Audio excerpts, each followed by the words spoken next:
السلام علیکم ورحمت الله وبرکاتہ. کتونکو ډیر زیات خپه شوم، ډیر افسوس رالو چې زمونږ د چند پښتانه په کم طرف روان دي.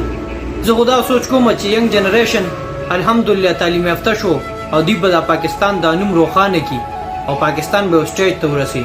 خو پښتنو کې چند کسان داسې چې هغوی پاکستان سټیج ته نه رسی بلکې تس نس کوي، دا قومونه په خپل منځ کې اچي. دا یو ټرند چالو دی. مامندان را لګي په باجوړیانو پسې خبرې کوي، کنځلې پسې کوي او د باجوړ څو کسان دي اره لګي په مامندانو پسې دا خبرې او لانجې لړل تپل کوي. نو داسې ولې کوئ؟ تاسو ولې دا قومونه به یو بل کې اچوئ؟ مړه ته انګریزانو ته وګوره، ته یورپ کنټریز ته وګوره، ته نور داسې ملکونو ته وګوره چې هغوی کم طرف ته لاړه، څومره ترقي هغوی وکړله. د مسلمان کار او د پښتنو کار هغوی افناو کړی دی.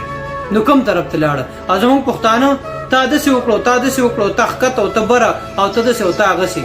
مړه لږ شرم پکار دی یار. ستاسو د لاسه قسم دی دا ټک ټاک مې هم چیز ته ختم کړم او دا ایډي م ختمه کړم.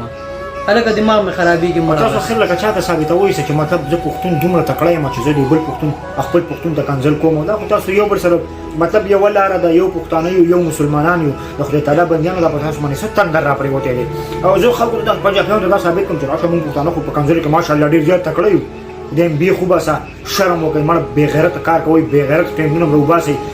او دا کم کسان چې دا ټرینډونه جوړوي قسم په خدای که یو سرکړه دي ول 50 ډوډونه به واوړي چې دونه تکړه یې دومره نو بیا راشي یو بل ته مخامخ شي د نر او د پښتون او د بې غیرته به په هغه ځای کې چا سره څه مسلې ذاتي مسلې حجرې ته ورشئ، د دې لپاره خپلې جرګې بره خو ډېر عزتداره خلک دي، هغه خبره په هغه ځای کې حل کوي. که داسې نشي حل کولی په میسج ورته وکړئ هلکه دا مسله در سره. نو لکه ستاسو د چند کسانو د وجې ټول باجوړ ټول مومن بدنام شي او تاسو ته د هغوی د مینې محبت پته شته چې هغوی څومره په مینه محبت کې یو بل سره پاتې کېږي. نو د خدای خاطر وکړئ، دې ضلالت نه راوځئ، ځان کې سړیتوب پیدا کړئ. چا چې اوسه پورې کومې ویډیوګانې کړي ډیلیټ یې کړئ او چې کوم څوک دا کوشش کوي نو دا مخ وله وښیو، دا ویډیوګانې مخې سره بلاک کوئ چې چا له مخې له ورتلو. بل منیر صاحب ګوره سمپل خبره ده، د یو کس د لاسه ټول خاندان بدنامي، د یو څو کسانو د لاسه ټول نسل او ټول قوم بدنامي. نو داسې ولې کوئ؟ مړه ټک ټاک هم وشرمو. ټک ټاک ایپ دومره بدنام نه لکه څنګه چې تاسو بدنام کو.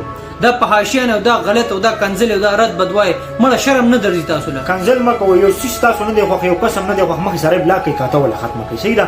خو مهرباني وکړئ پښتانه یې ګوره، پښتانه خو ظالم خلک یو د دوی یو نوم پروت دی. دوی خو چې پنجابیان هم د پښتنو نوم واوري نو پنجابیان راپسې وخندول، تاسو الټه موږ وخندول، موږ پسې وخندول. نو مهرباني وکړئ د الله خاطر وکړئ دا سټوپډ حرکتونه د نن نه پس مه کوئ. دا ویډیو کسان دا ویډیو خامخا شیر کړئ. مطلب همدا دی چې دا ویډیو هغه کسان ته ورسي انشاءالله په دې باندې موږ کار کوو چې کم کسان یو بل پسې کنځلې کوي چې دې نه منې شي. نو الله هم خوشحاله او کامیاب لره. وسلام.